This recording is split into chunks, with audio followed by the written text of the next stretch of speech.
This is Geek Gab on the books. I'm Brian Niemeier, brianniemeier.com. And with me tonight is a very special guest, author and 2017 Dragon Award finalist, Daniel Humphreys. Daniel, thanks for joining us tonight. Hey, thanks for having me, Brian. Nice to finally talk to you. You're welcome. Right back at you, man. So, we're both Dragon Award nominees. It's kind of surreal, isn't it? Yeah, it's crazy because this time last year, I was still working on my first book and I hadn't even published it yet. And here, 12 months later, it got nominated. So definitely a whirlwind roller coaster over the last year or so. I was not aware of that. You've only been a published author for a year or so. Yeah, right? I'm coming up on my 1 year anniversary. My first book, A Place Outside the Wild, which was what was nominated, came out on September 13th of last year. Well, congrats, man. Yeah, I appreciate it. Well, no, it's an achievement.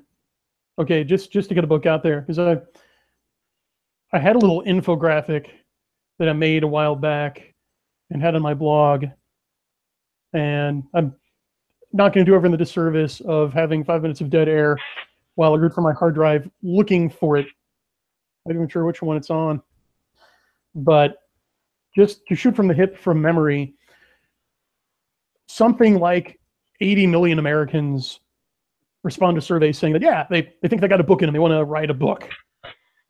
Okay, so that's like the population of Brazil. Yeah. That you're up against. But then only about half of those will ever sit down and try to actually turn out a novel. Okay, so right there, you're in the top 40 million Americans. Of those, only something like 1 million will ever actually finish a book, get it to the point where it is fit for publication. Mm-hmm. All right, so now we're getting pretty rarefied here. And that's also 1% of Americans. And that's like a third of a percent. Okay, and of those, again, only about half of them will ever actually even try to get it published. The other half just, put it in a shoebox in the closet and scratch off their bucket list. And then of those, at least under the old TradPub paradigm, I mean, now with indie like you and I, you want to get published, anyone can. There's no barrier to entry. But yeah, again, only about half of those would ever have gotten published. So again, you're way ahead of the curve. Yeah, it doesn't feel like it, but I mean, it's one of those things. I guess you kind of have to have an outside perspective at times, to realize that it's kind of.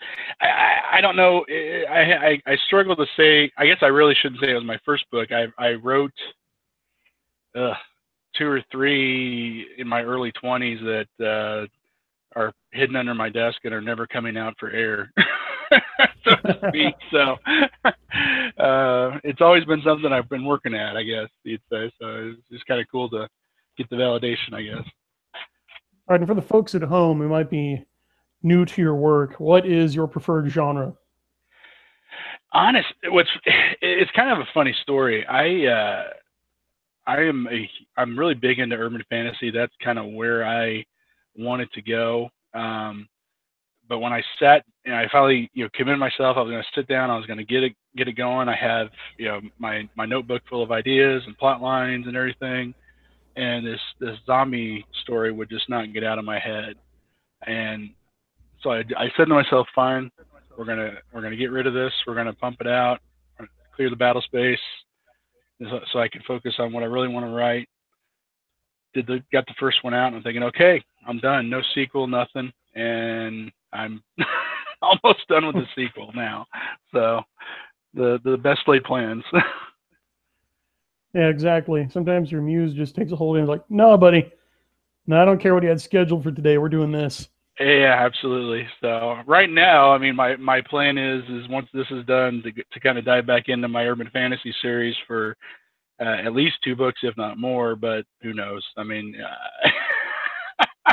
I have an idea for the 3rd book in the Z-Day series, but it's still pretty early. So I'm hoping that it doesn't develop too much and start beating on the cage to be let out, so to speak. So.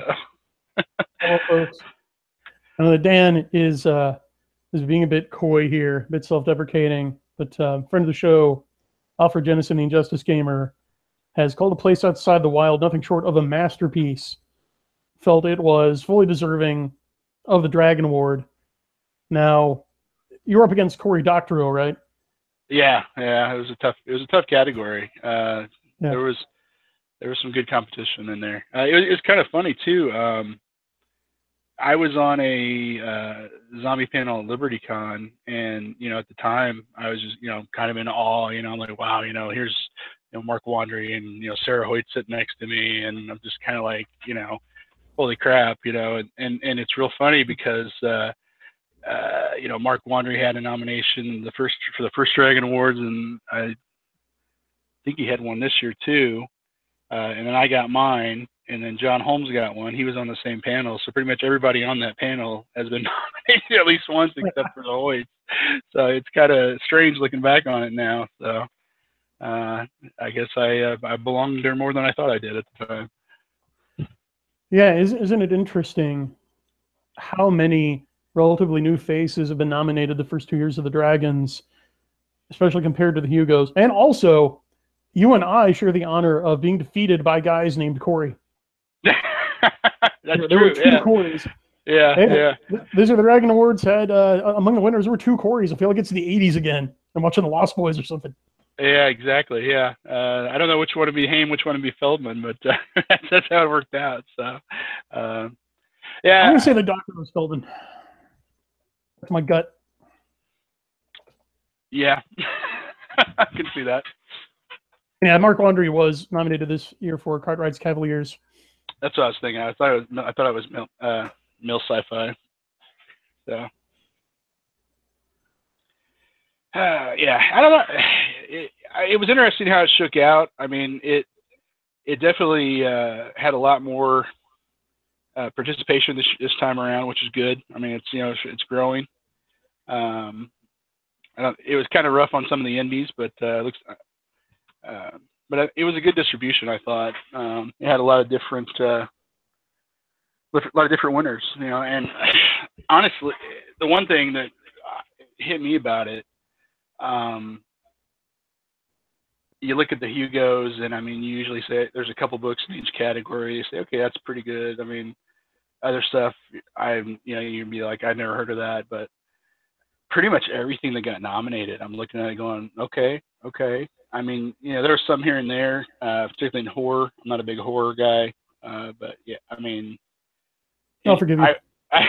Well, I like it, but I definitely find myself attracted more to urban fantasy just because there's more of a there's more hope in being able to fight against the stuff. It's not so much the H.P. Lovecraft style where you meet the monster and that's it, you're done.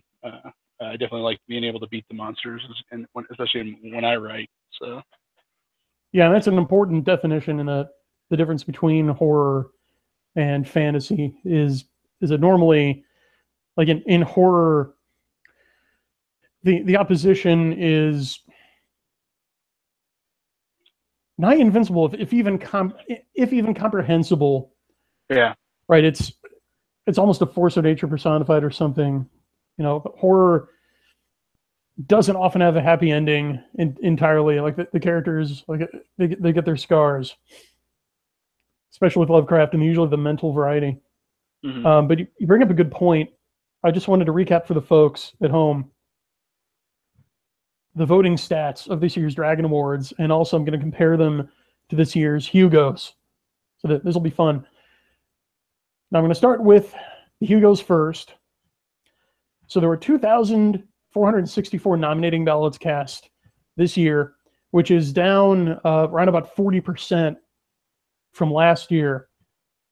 There were 3,319 final ballots, which, oddly enough, is up a bit from last year. I think that has to do with their odd staggered voting rights scheme, where if you buy a membership this year, then you can nominate and vote this year, and then nominate next year, but you have to buy a new membership in order to vote again.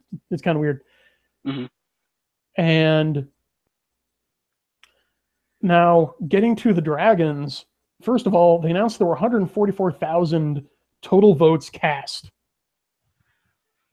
Now, keep in mind, that's not ballots, that's just votes. So that's across all the ballots because not every ballot was complete. Right. Yeah. There were, like, I know I left a couple of categories blank. But, so that's spread out, that's 144,000 votes spread out over 9,600 nominating ballots. So again, that's 9,600 nominating ballots for the Dragons compared to like just shy of 2,500 for the Hugos, and then 8,000 final ballots in the Dragons. So that's an 83% voter retention rate between the first and second rounds. So, right. Yeah, and that's a 100% increase in nominating ballots over last year. So they're already bigger than the Hugos. They were already bigger than the Hugos last year, already about twice as big, and now they've doubled. Yeah. Well, I mean, I think that's natural, only natural. I mean, the Hugos have, for better, for lack of a better term, they have a poll tax, so, yeah. I mean, you're automatically limiting, who votes to somebody that's willing to pony up the money. I mean, a couple of years ago when they, had a really well-stocked voter packet, it was definitely something worth consideration. But that was one thing I noticed this year was that the voter packet was extremely light. I was just like, forget it, it's not worth it. And we've got a question in the comments about that point you brought up. Vindicated Cynic asks, how do you account for the fact that the Hugo participation has a cost, but the Dragons are free? Can you put that in context? Well, yeah, the context is that the Hugos, like you said, have a poll tax. They have a barrier to entry. The Dragons do not, and that is the context. The Dragons are open to anyone with an internet connection. Right. Well, and in a sense, yeah.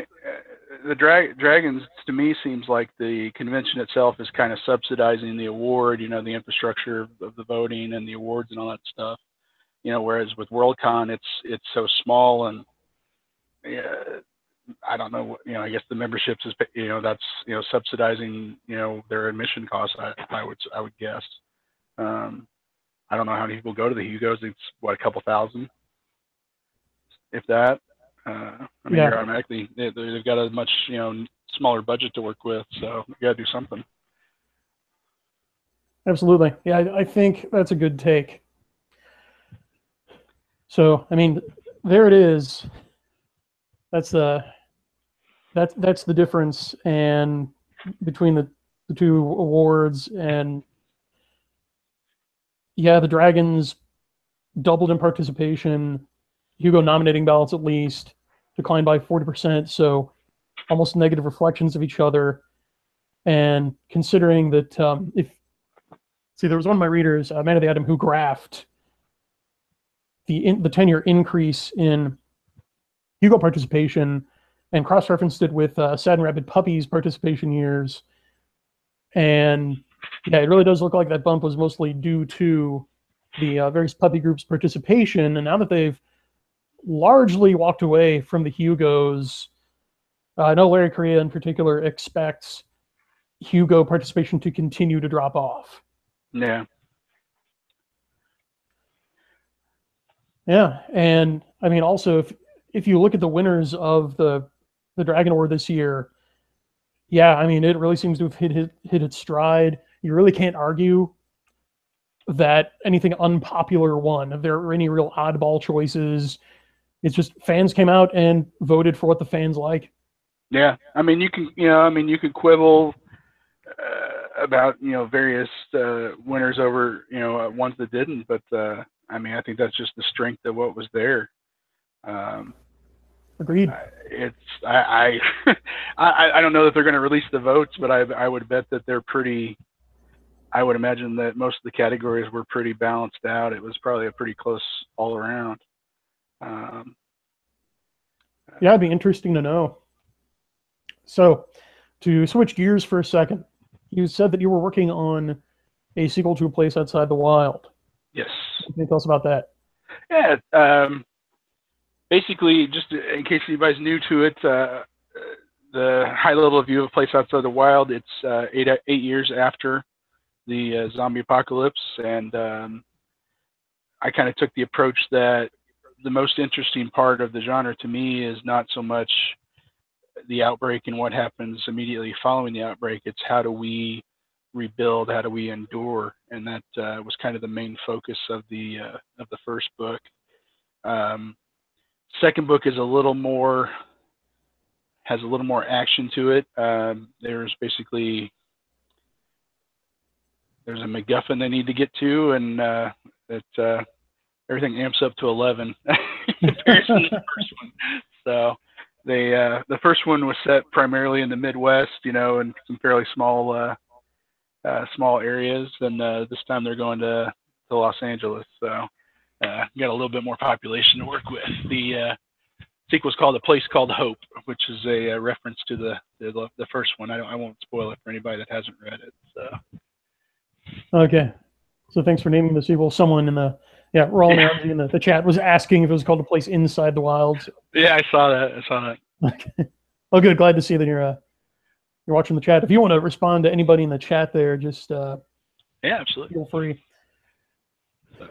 I am watching, so if anyone has any questions, I'm certainly glad to answer. Watching and waiting and judging, listeners.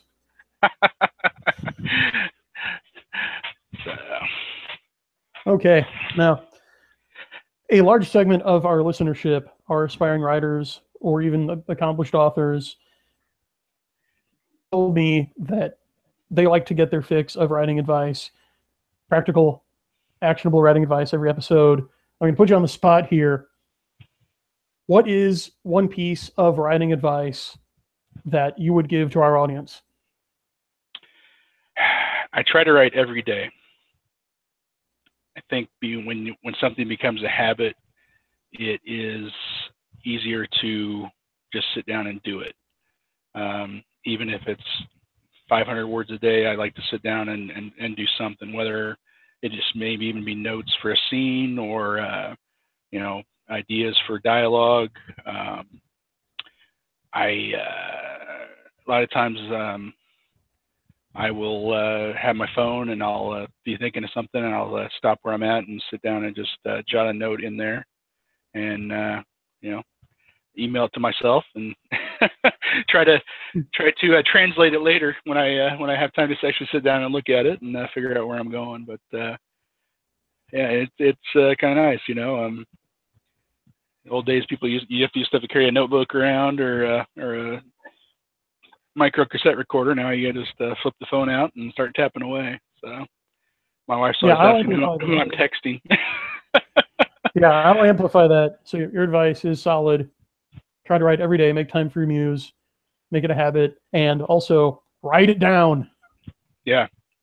Human memory is infinitely fallible. If you get an idea, and you'll be out running errands or taking a walk or in the shower or something, like jump out, get your phone, email the idea to yourself, carry around a notebook, just write it down. You do not want to be sitting in front of your computer later thinking, oh man, what was that guy's name? What was that awesome character name I came up with? And yeah, it's gone. Yeah. Okay, well, yeah, thanks for the tip. Thanks for joining us. We are about out of time. Okay. Well, thanks for having me. It's been a pleasure. You're welcome. Awesome. And again, congratulations on the nomination. Did you have any last message you wanted to leave our audience with before we go? Just to clear the air and Twitter rumors to the contrary, I am not middle-aged, as some have said. I am not even 40 yet, so not all of the Dragon nominees were middle-aged white dudes. I am white, but I like to think of myself as still less than middle-aged. So, you're young in the ways that matter. Yes, exactly. Same here. Yeah. Okay. So you can find young Daniel's work in the links below in the show notes. I've got a link to his blog, his Amazon page, and the Amazon page for A Place Outside the Wild. You can also find my Dragon-nominated book, Secret Kings, and also its predecessor, last year's Dragon winner, Soul Dancer, as well as the first book in the series, Ethereal, and links to my blog, Kairos. And also, as always, at the top, a link to Geek Gab Prime, which me and my co-host Ronald Daddy Warpig do pretty much every week with occasional interruptions for family reunions and such. So be sure to subscribe as well. YouTube also makes you double secret subscribe, so make sure click subscribe and then click the bell icon so you get the email notifications of these shows. So thanks for joining us. Thanks for listening. This is Brian Niemeier saying, remember to keep reading.